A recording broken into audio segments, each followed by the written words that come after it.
Olá, queridos alunos. Espero que vocês estejam todos bem. Vamos para mais uma aula de história e hoje nosso assunto é a crise de 1929, um novo pacto ou um novo acordo. Vamos lá.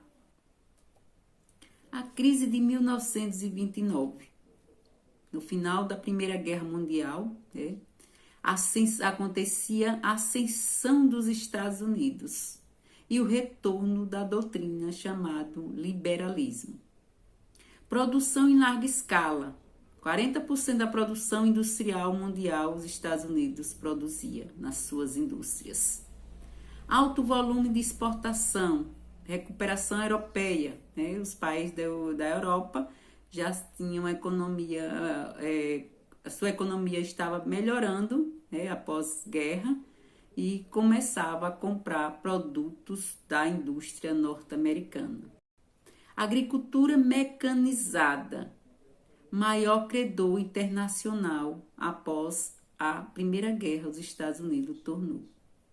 Após a Primeira Guerra Mundial, de 1914 a 1918, os Estados Unidos tornaram-se o país mais rico do mundo.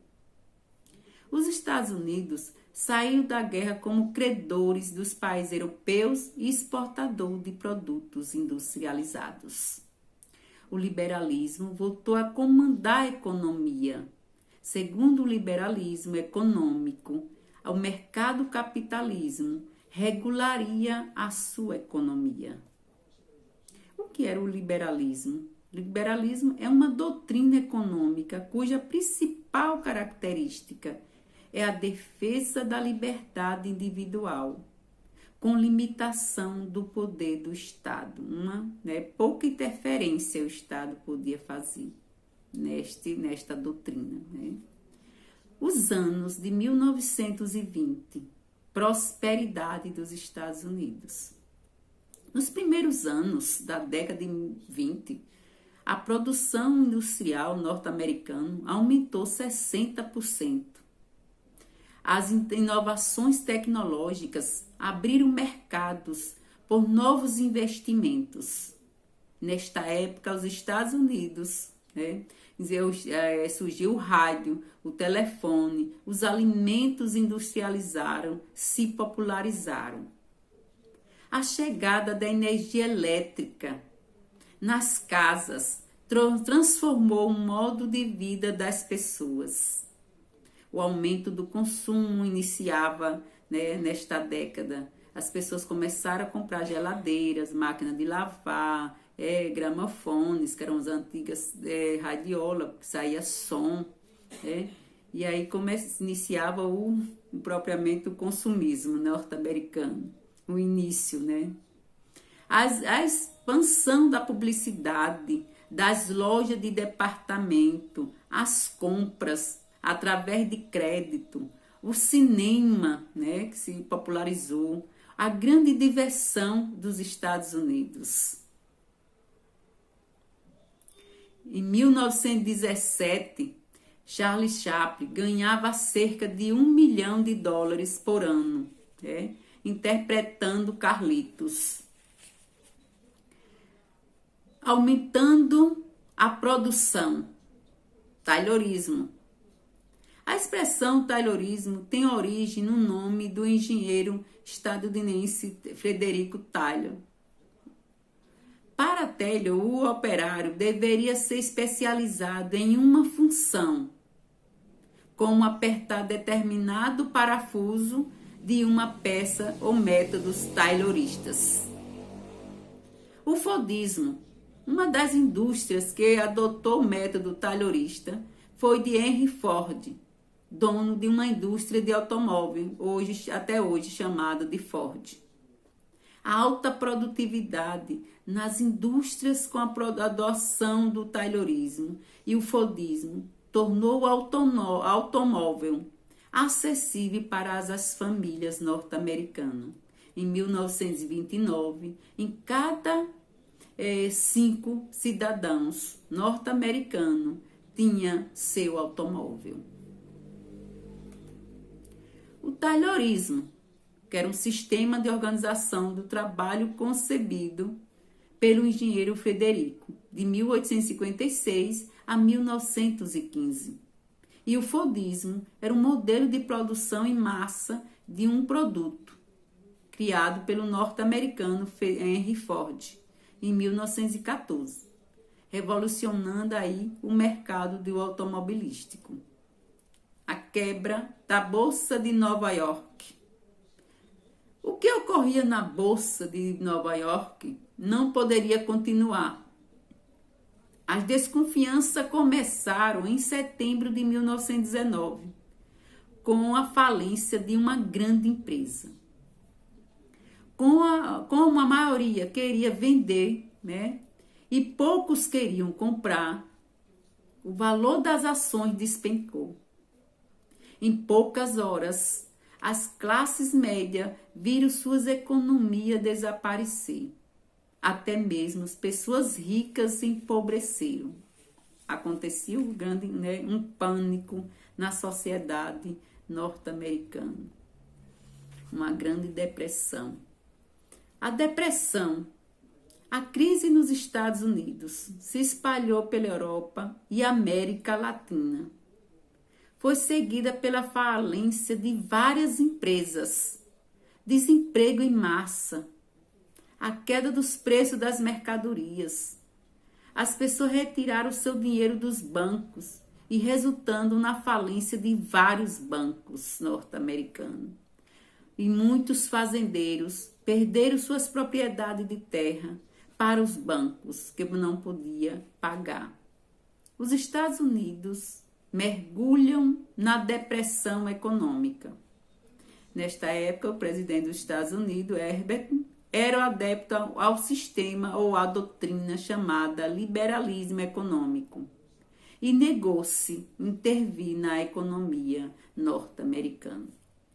A Grande Depressão foi como um descarrilhamento de um grande trem. O trem quem era? O capitalismo.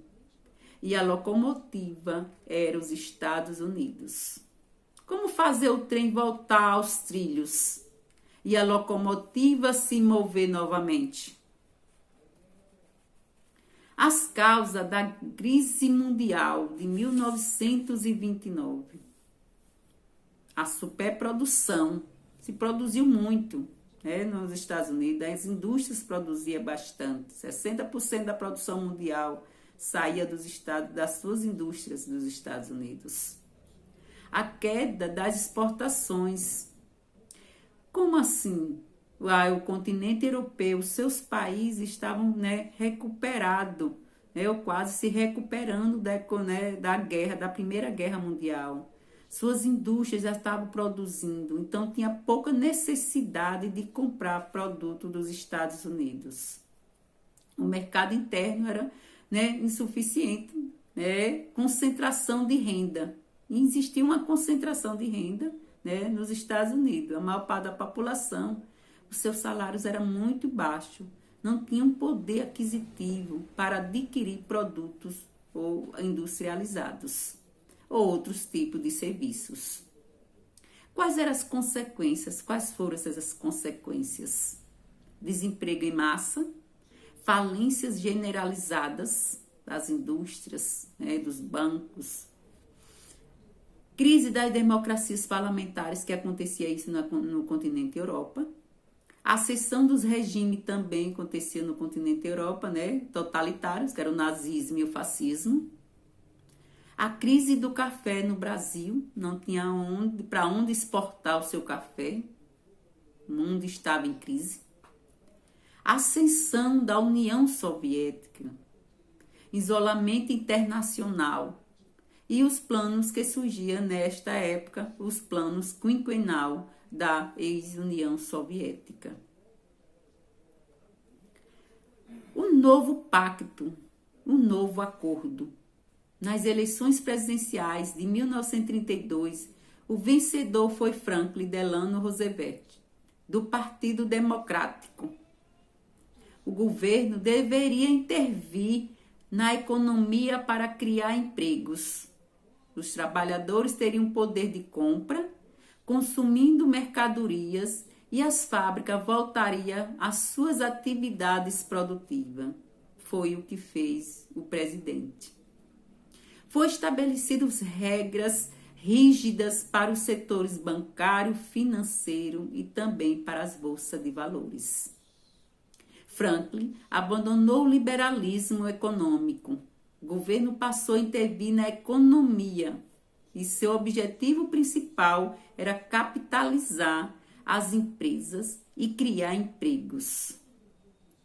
Na zona rural, o governo apoiou fazendeiros com subsídios, oferecendo aí era dinheiro mesmo, para recuperar tanto suas propriedades, e também para produzir alimentos. O segundo acordo, ou segundo pacto, acontecia em 1935. O governo abarcava medidas estatais no campo agora cultural, gerando empregos. Grandes obras públicas surgiam nesta época. Garantia de previdência social aos seus trabalhadores. E outros direitos sociais foram surgindo para a melhoria e a qualidade de vida dos norte-americanos. Ok, tudo bem, fique em paz, viu? Faça uma atividade, as questões da página 80, essas 3 questões, 2, 3 e 4. Fiquem bem.